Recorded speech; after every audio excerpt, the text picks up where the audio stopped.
ना उन्हीं के नाम से ना जाने जाते। मतलब अब अनवर रफ़ी का मैं इतना चर्चा नहीं सुनता जितना खालिद बेग साहब का उनको चर्चा होता है। खालिद बेग साहब से मेरी मुलाकात जो हुई वो एक हमारे एक दोस्त के यहाँ, कोई मेरा ख्याल है कोई उनकी वालदा की वफ़ात थी, वहाँ हम गए हुए थे। तो ये मेरे पीछे सीट पर बैठे हुए थे, तो उन्होंने मेरे कंधे पे हाथ रखा, तो मैंने मुड़ के पीछे देखा तो कहने लगे आप मेरे फेवरेट एक्टर थे और मैं हमेशा आपको पसंद करता था। तो मैंने देखा तो मैंने कहा यार आपके तो मुझे भी, आपको मैं देखता हूँ टीवी के ऊपर जब आप गाते हैं तो वो जो हिंदू कहते हैं ना भगवान बोलता है आवाज़ से, तो मैंने कहा आपकी आवाज़ में बड़ी सहर अंगेज़ आवाज़ है आपकी, फिर इनकी शख्सियत भी बड़ी सहर अंगेज़ है माशाल्लाह। जो इनको अच्छे कपड़े पहनने का शौक़ है और वो कपड़े जिस तरह वो उनको सूट करते हैं, जिस तरह कॉम्बिनेशन बनाते हैं सूट के साथ टाई के साथ। और एक दोस्त मेरे जर्मनी में थे, तो इसी तरह शाम के टाइम खालिद बेग यहाँ बैठे हुए थे, तो बातें करते करते कहने लगे क्या कर रहे हो। मैंने कहा खालिद बेग साहब, ओह मेरी बात कराएं उनसे, खालिद बेग बड़े मेरी खुशी का बायस। तो बड़े शौक़ से उन्होंने उनसे बात की। खालिद बेग को हर आदमी जानता है इस वक्त। रफ़ी साहब ने माशाल्लाह जितने भी मतलब के गीत गाए हैं बड़े बड़े मुश्किल गीत थे। ये जो दुनिया के रखवाले हैं जो कि बहुत मुश्किल सॉन्ग है, मैंने उनको बहुत आसानी से गाते देखा है। और मैं दुआ करता हूँ कि अल्लाह ताला इसी तरह उनकी आवाज़ में और सहर पैदा करे और कशिश पैदा करे और क़ुव्वत पैदा करे, जोश जलाला पैदा करे और लोग उनको पसंद करें। यानी कि मेरा ख्याल इस वक्त जो चैनल्स पे जितने प्रोग्राम होते हैं, जब ये आते हैं और अपना इनका एक लिबास, एक स्टाइल, एक इनकी मुस्कुराहट जिसे कहते हैं, मुस्कुराहट पे तो माशाल्लाह, मुस्कुराहट पे तो मैं अक्सर कहता हूँ, मैंने कहा भाई तुम्हारी मुस्कुराहट की वजह से कहीं तुम्हारी ज़िंदगी में घरेलू मसला तो नहीं आया कि मैं क्योंकि ज़ाहिर है स्लिम स्मार्ट है और इनकी बड़ी खूबी है कि इनकी फैमिली बैकग्राउंड बड़ा अच्छा है माशाल्लाह। यानी कि इनकी पढ़ी लिखी फैमिली है। जिस तरह आप कह सकते हैं सिंगर्स के होते हैं मोस्टली, कई सिंगर्स जो जितने हमारे आते हैं बहुत रेयर होते हैं। हबीब वली मोहम्मद साहब थे, रातें थी चांदनी जो बन पे थी बहार, तो वो अच्छे पढ़े लिखे से लगते थे आके। तो मुझे उनके बाद कोई सिंगर ऐसा नज़र नहीं आया जो कि जिसका फैमिली बैकग्राउंड भी बड़ा स्ट्रॉन्ग हो। तो ये इनके वालिद पढ़े लिखे, फिर ख़ुद भी गालिबन PIA में ये जॉब करते रहे हैं। ऐसा नहीं था कि कोई, तो एक शौकिया। और 2-3 दफ़ा ये बाहर गए हैं, तो मेरी इनसे वहाँ वीडियो क्लिप्स बात होती रही। तो साउथ अफ्रीका में इन्होंने दिखाया मुझे, पाकिस्तानी दे लव हिम लाइक एनीथिंग, उनसे बहुत मोहब्बत करते हैं, बहुत प्यार करते हैं। वो बता रहे थे कि जब मैं इंडिया जाता हूँ तो लोग मुझे पाकिस्तान से ज़्यादा मोहब्बत करते हैं। नहीं, इवन नवाज शरीफ साहब जो है ना हमारे, ये जो वज़ीर आज़म, ये भी बाकायदा इनको शौक़ से सुना करते हैं। और हिंदुस्तान में इनके बड़े बड़े जो अदाकार हैं वो मौसीकार हैं, वो उनको मैंने ये यहाँ तक भी सुना है और पढ़ा भी है कि बहुत से लोग ये कहते हैं कि आप हमारी हिंदुस्तान इंडस्ट्री में आ जाएं, हम आपको हाथों हाथ लेंगे। लेकिन चूँकि इनका पाकिस्तान के साथ मोहब्बत और अक़ीदत इतनी है कि ये कहते हैं बस मैं जहाँ पे हूँ वहीं पे ठीक हूँ। अच्छा, अगर आपको क्या लगता है कि अगर ये सिंगर नहीं होते तो क्या होते? देखिए इस वक्त मैं क्या कह सकता हूँ, क्योंकि वो खुद यहाँ बैठे होते तो शायद बेहतर इसका जवाब देते। ये सवाल मैंने उनसे भी पूछा था। लेकिन ये है कि अदाकारी में भी इनका मेरे ख्याल अच्छा चांस था, खूबरू हैं, खुश शक्ल हैं और मुस्कुराहट अच्छी है और स्लिम स्मार्ट हैं। और इनमें एक खूबी बहुत ये है कि अपनी खुराक का बहुत ख्याल रखते हैं। खुराक का बहुत ख्याल रखते हैं। मैंने देखा कि ये जिसे कहते हैं अपने गले का, मेरे ख्याल अपनी बीवी से भी ज़्यादा ख्याल रखते हैं। बेगम से इतना ख्याल ना गले का ये, क्योंकि सिंगर का तो सारा गले से होता है मामला आके। और ऐसे लोगों को खुशकिस्मती है कि इनकी जो बेगम साहब हैं वो इनसे बहुत प्यार करती हैं, इनको सपोर्ट करती हैं, इनकी गायकी को इनकरेज करती हैं। तो मैं समझता हूँ कि एक अच्छे गुलकार के लिए एक जो तालमेल मियाँ बीवी का होता है या मोहब्बत होती है, अंडरस्टैंडिंग होती है, वो बहुत ज़रूरी होती है। और ये एक जब एक खुशफिक्री से गा रहे होते हैं, जब एक पुरसकून अंदाज में गाना गा रहे होते हैं, जब आवाज़ बुलंद करते हैं, वो इजहार करती है इस बात का कि माशाल्लाह भाभी ने इनका अच्छा ख्याल रखा वो हुआ है। अक्सर मुझे भी टिप्स दे रहे होते हैं कि आप ऐसे ये खाया करो, वो किया करो, ये किया करो। या अच्छा, आपको क्या लगता है कि मोहम्मद रफ़ी साहब के बाद ये जो खालिद बेग साहब आए, इसके बाद आपको लगता है कि कोई ऐसा आएगा या कोई ऐसा पाकिस्तान की इंडस्ट्री में मौजूद है जो रफ़ी साहब को इतनी ईमानदारी के साथ गा सकता है? देखिए, मैं तो फ्रैंकली स्पीकिंग इस वजह से नहीं कि खालिद बेग साहब मेरे दोस्त भी हैं कि मैं ये कह रहा हूँ कि वो बड़े ज़बरदस्त, फैक्चुअल मैं मतलब ऑन मेरिट पे बात कर रहा हूँ कि खालिद बेग साहब का सब्स्टिट्यूट इस वक्त रफ़ी की गायकी में, क्योंकि मैंने बताया आपको जैसे कि मैंने अनवर रफ़ी साहब के सुना, बहुत अच्छा गाते हैं वो भी, अच्छा गाता है। लेकिन समहाउ अदर जब दोनों सामने में रखता हूँ तो मुझे खालिद बेग डेफिनेटली इसलिए कि खालिद बेग एक मैंने जैसे बताया कि जो मुश्किल गाने रफ़ी के हैं बड़ी आसानी से गाते हैं और ये एक बहुत बड़ा क्रेडिट जाता है उनको आके।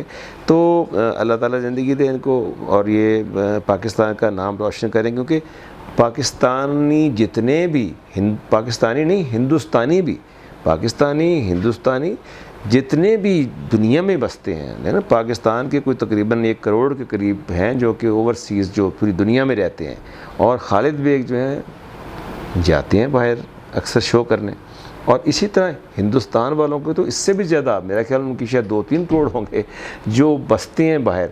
तो वहाँ जब ये साउथ अफ्रीका जाते हैं या अमेरिका जाते हैं या कनाडा जाते हैं या हिंदुस्तान जाते हैं, तो वहाँ पर उनकी ऑडियंस मुसलमान ही नहीं होती, वहाँ हर तरह की ऑडियंस होती है। और वो जो कि हिंदुस्तान या उन शहरों में बसने वाले, दे लव देम लाइक एनीथिंग। और इनको मैं समझता हूँ कि रफ़ी साहब के घर तो उनका आज भी आना जाना है, नौशाद साहब के घर भी आज का। हाँ, इसलिए कि देखिए बात यह है कि वो एक अभी हमने जिस तरह शुरू में बात की कि नौशाद साहब की आजिज़ी इनकसारी, रफ़ी साहब की आजिज़ी इनकसारी उनकी ज़िंदगी का एक मैं समझता हूँ कि एक बहुत खूबसूरत अंदाज़ रही कि हमेशा से उन्होंने किसी चीज़ को ये नहीं कहा कि मैंने ये कर दिया, मैंने वो कर लिया, मैंने फला तीर मारा, मैंने वो गाना गाया।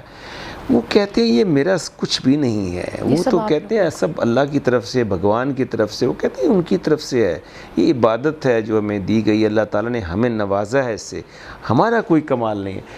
खालिद बेग में भी एक अच्छी चीज़ ये है कि खालिद बेग को में भी शायद कुछ लोग तंग भी करते होंगे, कुछ लोगों का सुनाते भी हैं, लेकिन मैंने उनको देखा कि वो सॉफ्ट स्पोकन है, नरम गो हैं, किसी के ख़िलाफ़ बात नहीं करते, किसी को बदतमीज़ी नहीं करते, बोलते नहीं इस तरह आके।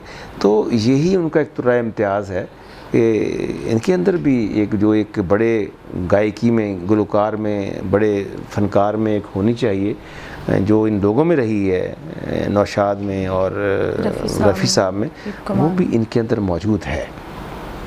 अल्लाह की देन है जो मतलब आगे वो फ्रांस। जी हाँ, और ये मैं समझता हूँ कि शायद इनकी फैमिली बैकग्राउंड का भी एक इसमें डेफिनेटली कंट्रीब्यूशन है।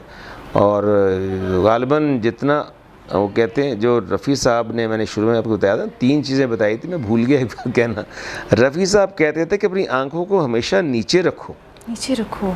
ये रफ़ी साहब ने कहा 3 चीज़ें थी, एक आँखों को नीचे रखो, एक कहा था कि आपने अपने कैरेक्टर को बनाना है, कैरेक्टर को बनाना, यानी आप जब इस नाम आपका शोहरत पे जा रहा होता है तो दुनिया आपके पीछे भाग रही होती है, आपको कुछ लोग गुमराह भी करने की कोशिश करते हैं, कुछ आपके फ़ैन्स ऐसे होते हैं जो आप पर यह हकीकी तौर पर आशिक भी हो जाते हैं आके, आप परेशान भी होते हैं। तो अपने किरदार को मजबूत रखना है ऐसे मौके पे, ये किरदार। और एक दूसरा उन्होंने कहा आँखें हमेशा नीचे रखनी चाहिए, यानी ह्यूमिलिटी है, आजिज़ी है, इनकसारी है कि आप नीचे रखें आके।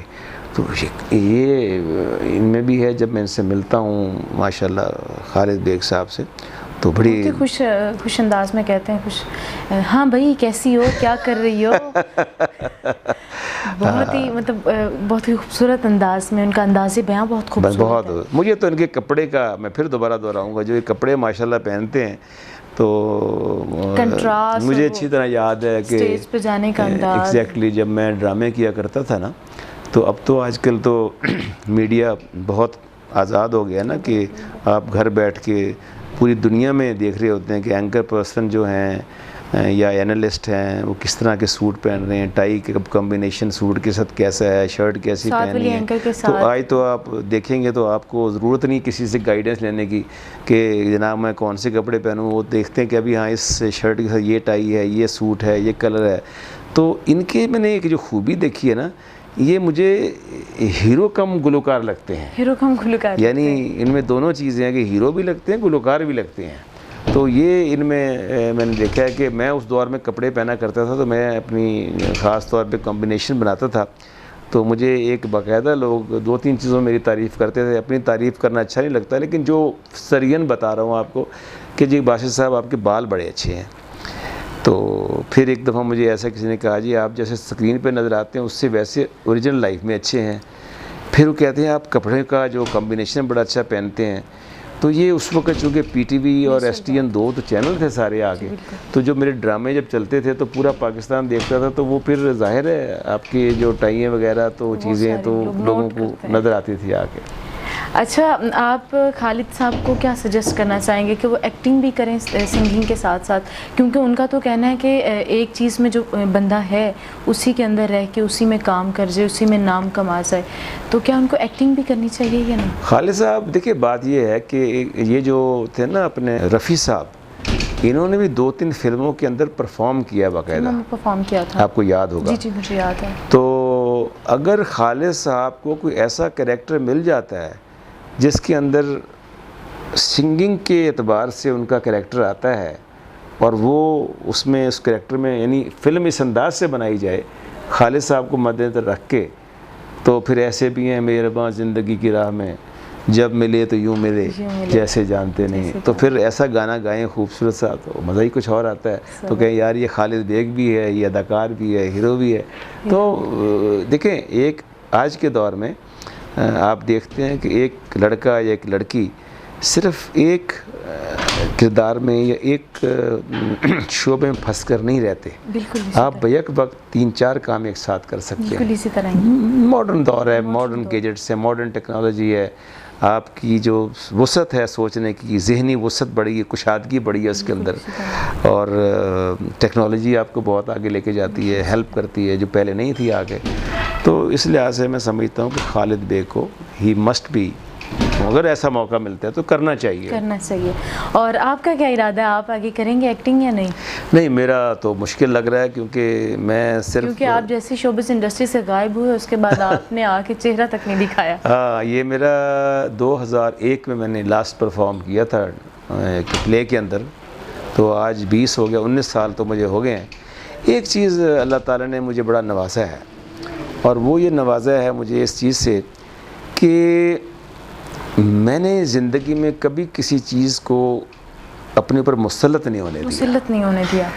अदाकारी एक ऐसी चीज़ है, एक हमारे जैसे मैंने शुरू में कहा वो यावर हयात साहब मरहूम अल्लाह उनको वरी के रहमत करे, बड़े कमाल के डायरेक्टर थे, बड़े पाकिस्तान के मशहूर डायरेक्टर थे। तो मैंने उनसे बहुत सीखा। वो कहते हैं कि ये अदाकारी भी एक हीरोइन की तरह लग जाती है, आदमी छोड़ी नहीं जाती। अब देखें हमारे, मैंने ज़िंदगी में कई लोगों को देखा 10-10 साल बाद फिर वापस आ गए अदाकारी के अंदर। मुझे 19 साल हो गए हैं, मुझे वापस ना मैं सिगरेट पीता हूँ, ना मुझे कोई ऐसा और कोई शौक़ अदाकारी का था। होती है थोड़ी सी ख्वाहिश होती है। मुझे रिसेंटली भी एक ऑफ़र हुई कि जी आप करें उसके अंदर आके, लेकिन अब मेरे में हिम्मत नहीं। टीवी का जो करंट अफेयर का प्रोग्राम होता है, माशाल्लाह मेरे पास एक तजर्बा है, वर्सेटाइल तजर्बा है। कोई तकरीबन 37 साल से, अब भी मैं 38 साल का मेरा है, जिसके अंदर मुख्तलिफ़ महकमों में मैंने पाकिस्तान ऑडिट डिपार्टमेंट में काम किया, रेलवे में काम किया, मिलिट्री में काम किया, और मुख्तलिफ़ महकमों के फेडरल मिनिस्ट्रीज़ में काम किया, सूबे में मुख्तलिफ़ जगहों पर मैंने काम किया। तो इतने महकमों में काम करने के बाद जो मेरे अंदर एक तजर्बा है, एक मैं समझता हूँ, मैं कहता हूँ कि इसको मैं क्यों ना करंट अफेयर में इसको इस्तेमाल करूँ। दैट्स वाई आप घंटे के लिए जाते हैं, प्रोग्राम करते हैं, वापस आ जाते हैं। अच्छा, आप अपने फैंस के लिए क्या कहना चाहेंगे?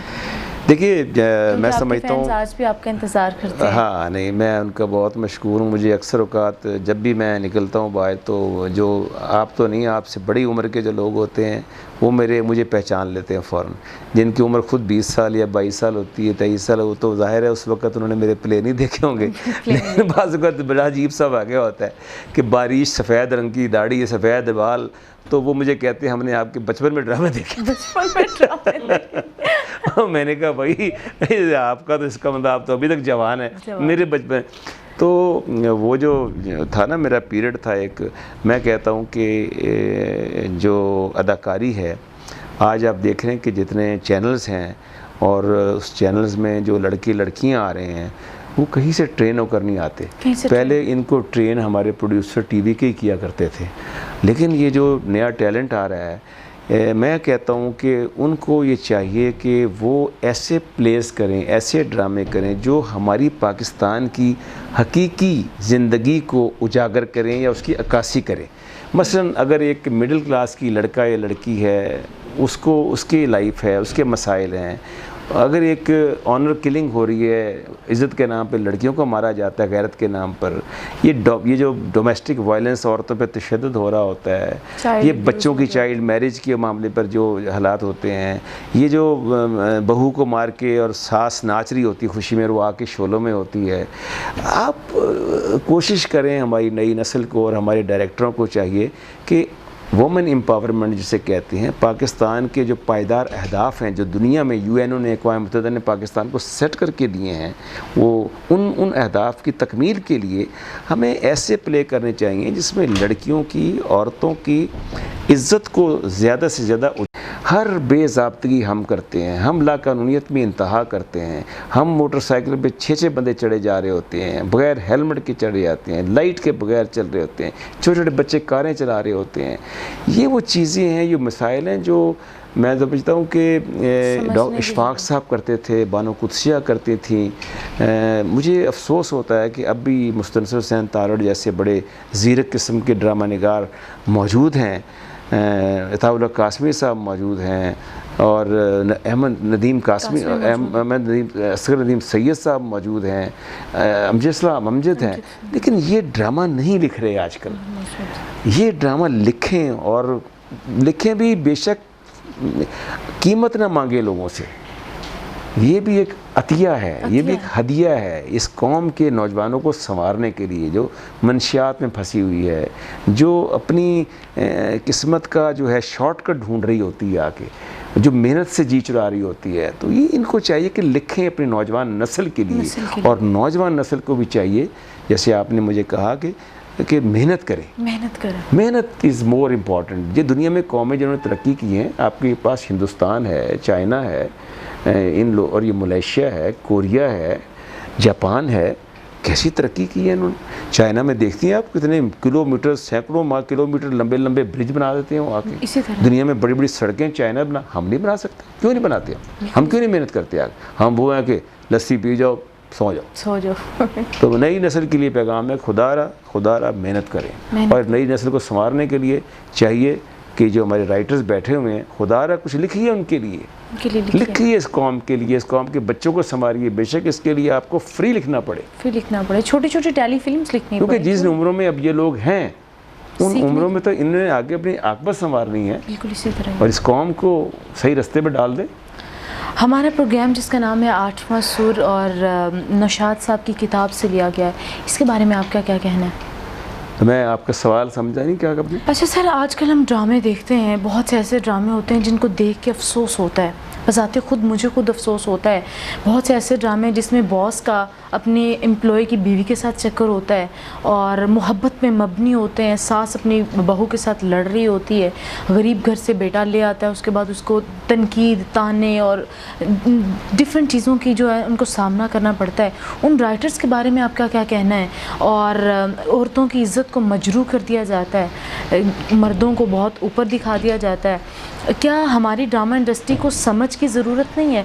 क्या हम बनावट से हट सकते हैं, बनावटी सोच से, या इसके बारे में आप थोड़ा सा देखिए, मैं चूँकि मुझे इत्तेफाक से 2014 और 2015 में अमेरिका जाने का इत्तेफाक हुआ था। सरकारी तौर पर एक कॉन्फ्रेंस थी वहाँ, यूनाइटेड नेशन पॉपुलेशन के ऊपर थी, जो हमारे मिलेनियम डेवलपमेंट गोल्स थे। तो उसके बाद हमने पायदार अहदाफ जिसे कहते हैं SDG सस्टेनेबल डेवलपमेंट गोल्स की तरफ हम गए थे। तो वहाँ पर मैंने जो कुछ तकारीर सुनी उस वक़्त, तो मुझे एहसास ये होता है कि इंटरनेशनल लेवल पे जो इस वक्त थीम चल रहा है पाकिस्तान में उसके बिल्कुल बरक्स काम हो रहा है। यानी ये कि जो ख़वातीन हैं, ख़वातीन के साथ तासुब मर्द ही नहीं बरतते, ख़वातीन के साथ तासुब औरतें भी करती हैं। और 95% से ज़्यादा लोग जो हैं वो दुनिया में वो ख़वातीन के साथ तासुब बरतते हैं। उसकी बुनियादी वजह ये है कि जो ख़वातीन हैं, जिस तरह जेंडर इक्वलिटी के बारे में सस्टेनेबल डेवलपमेंट गोल्स में भी आया था, हमारे यहाँ होता ये है कि जो लड़कियां हैं, एक तो किसी भी मुल्क के अंदर 50% इनकी रेशो होती है। आप 50% रेशो वाली ख़वातीन को अगर आइसोलेट कर दें कि जनाब ये हमारी सोसाइटी में नहीं चल सकती, या हमारे मुआशरे में जो किरदार मर्द करते हैं, मतलब मर्द की तनख्वाह 1 लाख रुपए, तो कहेंगे जी औरत की 50,000, ये तासुब सबसे पहले हो जाता आके। और अब इसमें जो जॉब के सिलसिले में आप देखते हैं ख़वातीन के साथ कितनी मुश्किलात पेश आती हैं।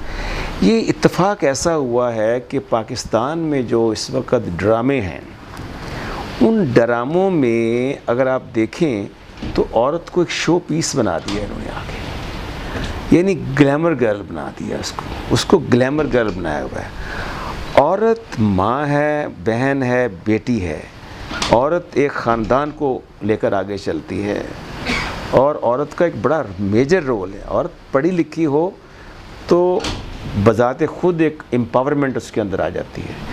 अब अगर लड़की पढ़ी लिखी नहीं होगी तो सबसे बड़ा नुकसान तो यही हो जाता है कि वो she becomes a less empowered.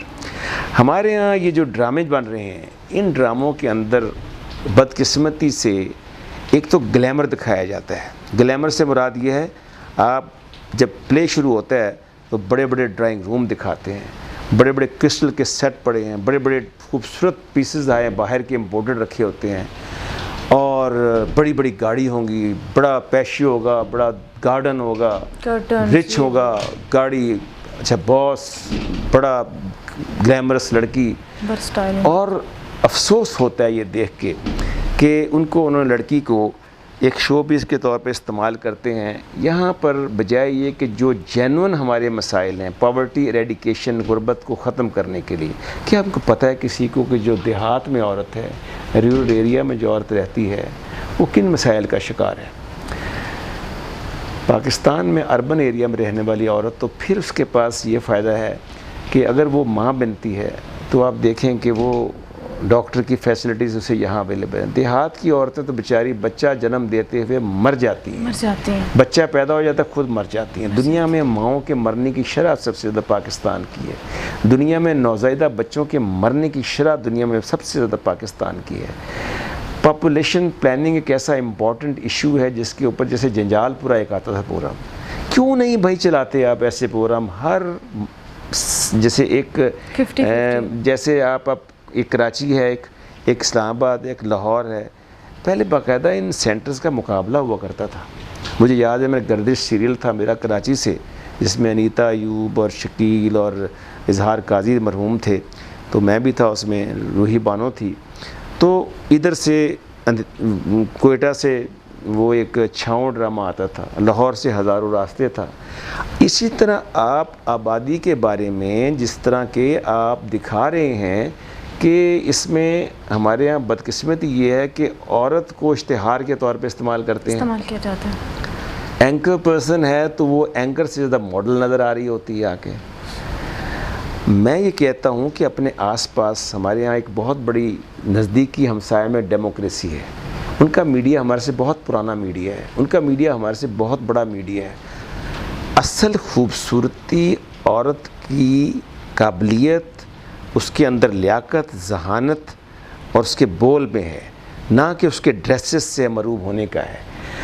हमें चाहिए कि हम जो पाकिस्तान में इस वक्त मसाइल हैं, उन मसाइल पर, जैसे ये चीज़ थी बड़ी ख़ूबसूरत बानो कुद्सी और इशफाक साहब में, कि एक शादी एक पढ़ी लिखी औरत की जो कि बर्कले यूनिवर्सिटी से पढ़ के आई है, वो एक देहाती लड़के से शादी हो रही है, और फिर वो देहाती लड़का सोचता है, देहाती से मुराद ये है कि बिल्कुल प्योर देहाती नहीं, अमीर है, उसकी दुकानें हैं दुबई में, तो सुराग ज़िंदगी प्ले का नाम था मेरा, मुझे याद पड़ता है। तो जब वो देखता है कि ये जो लड़की है ये पढ़ी लिखी है, तो कोई उसका दोस्त आता है और वो उसके साथ गप लगा रहा होता है, तो वो कहती है, मैं उसे कहता हूँ तुम्हारे लिए मैंने सूफ़े बनाया, तुम्हारे लिए ये बनाया। वो कहती है यार आज तंग ना करो, आज मुझे बड़ा मज़ा आ रहा है गुफ्तगू का। तो मुझे ख्याल आता है कि ये तो पढ़ी लिखी लड़की है, मुझे पसंद करती है शादी करना, अभी ज़िंदगी का तो पहला चैप्टर शुरू नहीं हुआ, कैसे ज़िंदगी चली होगी। ये थे टॉपिक उस वक्त स्ट्रॉन्ग, कि दोनों के अंदर ज़हनी मुताबिकत जो है वो होनी चाहिए, इस लिहाज से कि दोनों एक मेयार के हों। तो आज 3 करोड़ से ज़्यादा बच्चे या बच्चियाँ, और ख़ास तौर पे लड़कियों का बाहर होना, ये बहुत ख़तरनाक है।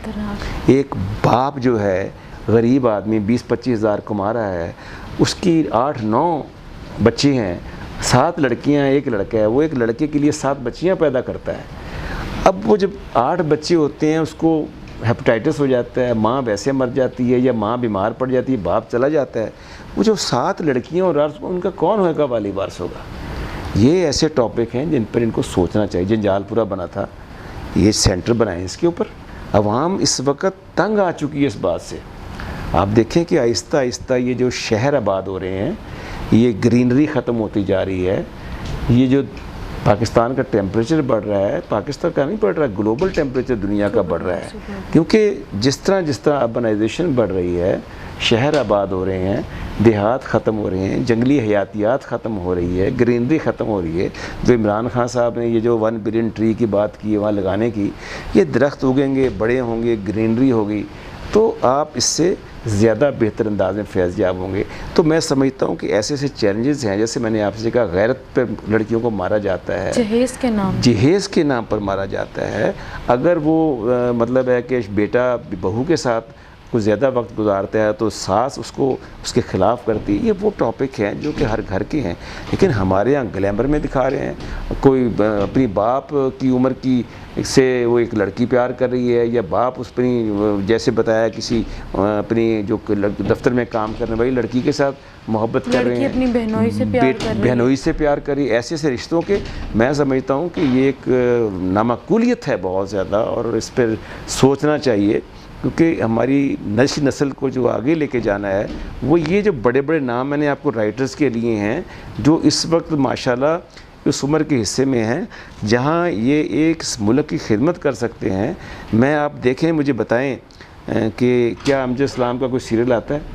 क्या मुस्तनसिर तारड़ साहब का कोई सीरियल आता है? क्या आप असगर नदीम सैयद साहब का कोई सीरियल आता है? कोई भी नहीं। मैं, आप ये जो चीज़ें हैं, ये बैठे हैं, मेरे अफसोस होता है, मेरे पास ये फ़न नहीं है, लेकिन अगर मेरे पास ये फ़न होता, मैं खुदा की कसम मैं फ्री भी लिख कर दे देता।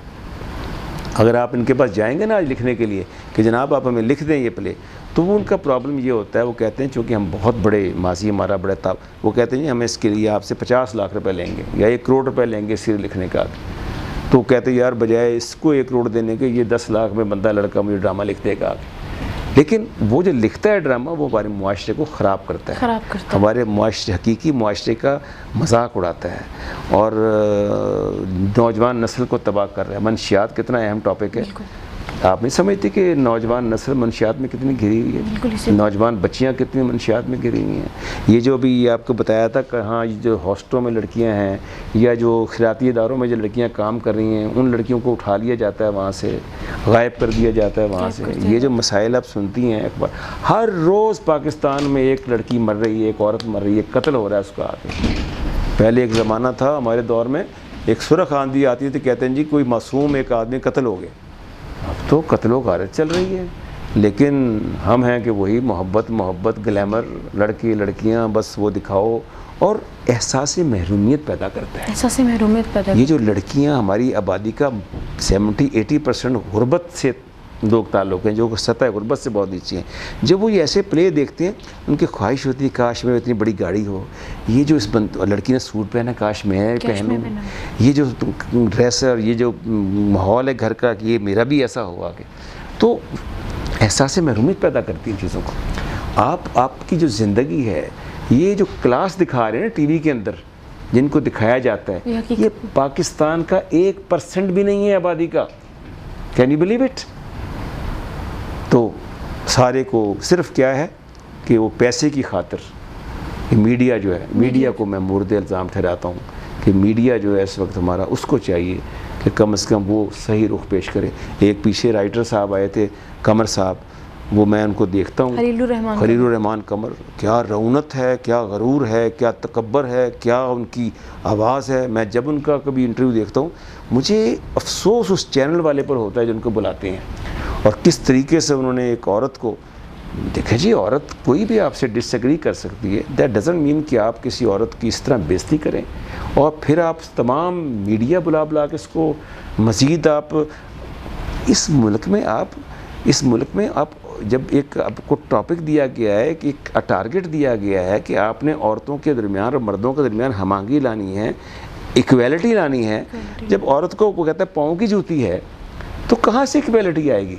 और उसके ऊपर मुझे बहुत अफसोस इस बात का हुआ है कि अक्सर ख़वातीन भी खड़ी होकर, वो कोई पता नहीं जो भी खातून थी उनको, जिनको उन्होंने कहा, तो वो उन पे ड्रेसेस के ऊपर और उनके तरीक़ा अंदाज के ऊपर कहा कि अच्छा किया इसने जो कुछ किया। इसलिए मैं कहता हूँ तासुब जो है ये मर्द औरतों से नहीं करते, औरतें भी औरतों से करती हैं आके। तो मैं समझता हूँ कि इसके लिए जैसे अच्छे ड्रामे हैं वो तख्लीक होने चाहिए और जब अच्छे राइटर्स उसके लिए आने चाहिए। जब इस तरह के राइटर होंगे तो मुआशरा तो उसका शराज़ा बिखरेगा, इखलाकी बेरारवी बढ़ेगी और इखलाकी इन्हतात होगा। इसी तरह और मुआशरे में जो तब्दीली का ख्वाब हमारे चेयरमैन PTI इमरान खान साहब देख रहे हैं, वो उस वक्त तक नहीं आ सकता जब तक कि आप बच्चियों को, लड़कियों को, औरतों को तालीम दें, और इतनी तालीम दें कि जिससे वो अपना इकनॉमिक, जिसे कहते हैं, बेनिफिट उनको हो सके, कि रोज़गार तलाश कर सकें। और दूसरी बात ये, उन लड़कियों को आप देखें कि ये यानी कम उम्र की शादियां जो हैं उस पर भी करें कि जो 12 साल 13 साल की लड़की, 14 साल की लड़की की शादी होती है, 15 साल में उस बच्चा लेके खड़ी होती है, उसे अपनी उम्र बच्ची कमसन होती है, उसको वो कहते हैं कि जी इसमें इनकी पार्टी में फूट होती है आके, कि कहते हैं नहीं जी अगर ये कम उम्र की शादी का बिल पास हुआ तो हम रिज़ाइन कर देंगे। भाई खान साहब को चाहिए कि इस मुल्क में नई नस्ल का सोचें। इसमें बेहतरी तब आएगी जब आप आबादी को एक बेहतर अंदाज से वेलफेयर होगी। नौजवानों की आबादी है, कहते हैं बहुत खुश हो, कहते हैं नौजवानों की, भाई नौजवानों की आबादी तब है अगर वसाइल आपके पास है। अगर वसाइल नहीं आएंगे तो ये तो डेमोग्राफिक डिज़ास्टर बन जाएगा, बजाय डेमोग्राफिक डिविडेंड बनने के। यही बच्चे फिर लोगों की जेबें काटेंगे, आपके सरेआम आपको लूटेंगे, किसी को कत्ल करेंगे, पैसा छीनेंगे, रिवाल्वर लेके लोगों की दुकानों में घुसेंगे आके। तो इसलिए ये सब हो रहा है। लाखों की तादाद में बेरोज़गारी है, इस बेरोज़गारी को एड्रेस करें आके, ये करने की बहुत अहम ज़रूरत है आके। टीवी ड्रामे दिखाएं इस तरह के, स्कूलों में डेक्लेमेशन कॉन्टेस्ट, तकरीरी मुकाबले कराएं, जहाँ बच्चों को जो छोटी उम्र में होते हैं प्राइमरी स्कूल से औरत की इज़्ज़त के ऊपर बताएं, पॉपुलेशन के ऊपर बताएं, गैरत के नाम कहते हैं को कंडेम करने के बताएं, ताकि जब बच्चों को शुरू से ही ये, आप देखिए देहात में जब एक माँ पिट रही होती है एक बच्चे के सामने, वही बच्चा बड़ा होकर अपनी बीवी को मारता है, वही बच्चा बड़ा होकर माँ को कत्ल कर देता है। नहीं करते आज बच्चे कत्ल। उस दिन खबर थी कि एक बाप ने अपने 12-13 साल के बच्चे को मार दिया कि उस औरत ने कहा जी कि मैं शादी करूंगी, पहले अपने बेटे को मार दो, मार दिया उसने। इसी तरह ये कत्ल की अच्छी चीज़ें मुआशरे को ठीक करने के लिए, बेहतर करने के लिए मैं समझता हूँ कि लिखारियों का किरदार बड़ा अहम है। मुझे बड़ा अफसोस होता है ये इशफाक साहब, बानो आपा इस दुनिया से चले गए हैं। हसीना मोइन है, मौजूद हैं, नेवर सीन कि वो कभी, अच्छा पता नहीं क्या हो गया है कि ये लोग आ ही नहीं टीवी के ऊपर। अच्छा सर, बहुत ही सीरियस गुफ्तगू होती गई। हम आखिरी सवाल करेंगे कि हमारा जो एक बहुत ही खूबसूरत प्रोग्राम है 8वां सुर के हवाले से, जो नौशाद साहब की किताब से लिया गया है, उसके बारे में आपका क्या कहना है हमारे प्रोग्राम के बारे में? 8वां 7 सुर तो हमने सुने हुए थे ना कि 7 सुर होते हैं, हर एक उसको अपने अंदाज से ले रहा है। लेकिन नौशाद साहब का जो 8वां सुर है, ये मुझे इसके बारे में फ्रैंकली मुझे पता नहीं है कुछ। अच्छा जी, थोड़ा सा आप बता दें कि हमारे प्रोग्राम को किस तरह का होना चाहिए, मतलब किस तरह का तो क्या, मतलब हमारे प्रोग्राम को के बारे में बता दें कि उसको और कितनी इम्प्रूवमेंट की ज़रूरत है, या कितना उसको और अच्छा है, या कुछ भी। देखिए, प्रोग्राम हमेशा वो अच्छा होता है जिससे असलाह का पहलू कोई निकले, जिससे बेहतरी का पहलू कोई निकलता हो, और मुआशरे में एक तब्दीली का पहलू निकलता हो, और ख़वातीन में, नौजवान नस्ल में एक मैं समझता हूँ कि तब्दीली आ सकती हो, उनकी सोच में तब्दीली आ सकती हो, जो मनफी सोच मुस्बत अंदाज में तब्दील हो सकती हो। तो आपके जो प्रोग्राम है, मैं समझता हूँ उसमें बेहतर अंदाज़ होगा कि आप थोड़ा सा कॉम्बिनेशन जो है इस तरह भी रखें कि आप जो लड़के लड़कियाँ ख़ास तौर पे जो मिडिल क्लास से हैं और लोअर मिडिल क्लास से हैं ख़ास तौर पे, हमारे यहाँ होता ये है कि जो टीवी पे प्रोग्राम आते हैं वो सुबह से शाम तक हम उसमें देखते हैं पॉलिटिकल प्रोग्राम चल रहे होते हैं, और वो कमी वहाँ नहीं, अगले दिन फिर रिपीट हो रहे होते हैं आके। इसी तरह तो जो असल चीज़ है जिससे कि तब्दीली आ सकती हो, वो पाकिस्तानी लड़के लड़कियों के अपने एक ख़यालात हैं, तस्वुरात हैं, और उनके ख्वाब हैं जिनको हकीकत का वो रूप ढालना चाहते हैं। तो उनमें उनको मैं समझता हूँ कि उसको उजागर करने के लिए आप यूनिवर्सिटी के लड़के लड़कियों से रब्ता करें, बातें करें। यकीन जानिए यहाँ टैलेंट की कमी नहीं है, सिर्फ माशाल्लाह। जो ये अगर आप जाएं तो आप उनसे बात करें तो बड़ी बड़ी अच्छी चीज़ें निकलेंगी उसके अंदर आके। हमारे यहाँ जो एक प्रोग्राम चल रहा होता है कि 3 या 4 गेस्ट बुला के और एक दूसरे की पार्टियों के ख़िलाफ़ बातें चल रही होती हैं, आसान काम होता है किसी की बेइज्जती करना, किसी के ख़िलाफ़ बोलना, लेकिन मैं समझता हूँ मजरूह नहीं करना चाहिए, मेरे नज़दीक नहीं करना चाहिए। और ये जो लड़के लड़कियाँ हैं इनको एक कंपटीशन करवाएं, इनका आप इनको प्रोग्राम में बुलाएं, बिठाएं। जो ख़ास तौर पे जिन लड़कियों ने CSS किया है, जो टॉप पोजीशन पे आई हैं, आप उनके इंटरव्यू करें। उनसे आप पूछेंगे जी कि आपने किस तरह तैयारी की, किस तरह आपने लाइफ बनाई अपनी। और जो इस वक्त मुख्तलिफ़ लड़कियां हैं जो कि जॉब कर रही हैं मुख्तलिफ़ फील्ड में, कोई असिस्टेंट कमिश्नर है, कोई एडिशनल कमिश्नर है, कोई डिप्टी कमिश्नर है, आप उनके पास जाएं, उनसे इंटरव्यू करें, उनसे बात करें, तो आपको पता लगेगा। अभी आपको जैसे मीडिया में बहुत देख रही हैं 5 बहनें जो CSS की जिन्होंने किया, वो एक हरीपुर के इलाके के उनकी बेटी हैं, तो कितनी बड़ी बात है, खुशनसीबी की बात है। कई ऐसी भी हैं, 3 बहनें सिविल जज का रोल कर रही हैं, 3 में कामयाब हुई हैं, माशाल्लाह ज़िंदगी में आई हैं।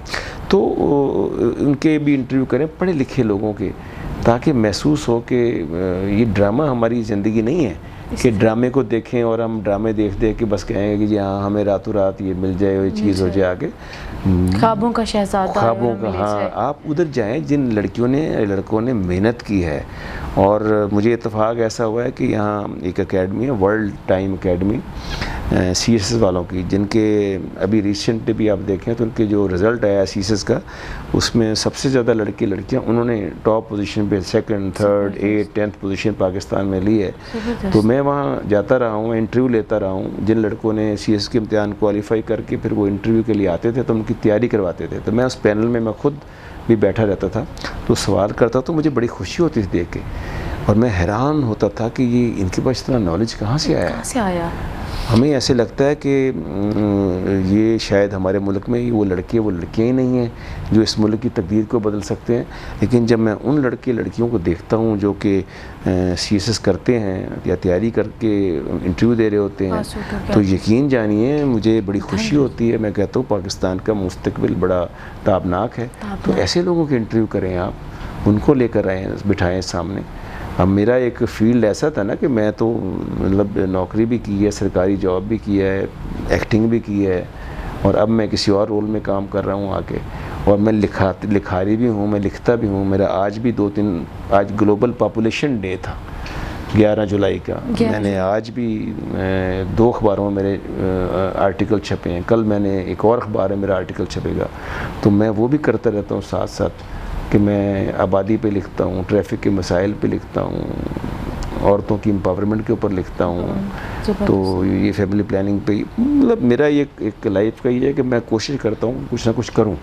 तो मैं आपकी हद तक जितना हो सकता है वो अच्छा होता तो है। जिस तरह आप हैं, आप लोग बड़ा अच्छा काम करें, लेकिन आपके लिए मैं एक एडवाइस ये करूँगा कि आप मुताले का शौक़ रखें। मुताले का शौक़, ये जो एक है ना ये टेलीफोन, ये बड़ी काम की चीज़ है। इस टेलीफोन में आपके पास यूट्यूब होती है, इस पर आप उसे खोलें, दुनिया का कोई भी टॉपिक ले लें आप, पूरी वर्ल्ड का आप कोई इशू ले लें, किसी वर्ल्ड लीडर की आप ज़िंदगी को टाइप करते हैं, उसकी ज़िंदगी सामने आ जाती है। ये इल्म अपने दिमाग में अंदर डालें आप, इसको कोशिश करें, इस इल्म को हासिल करें।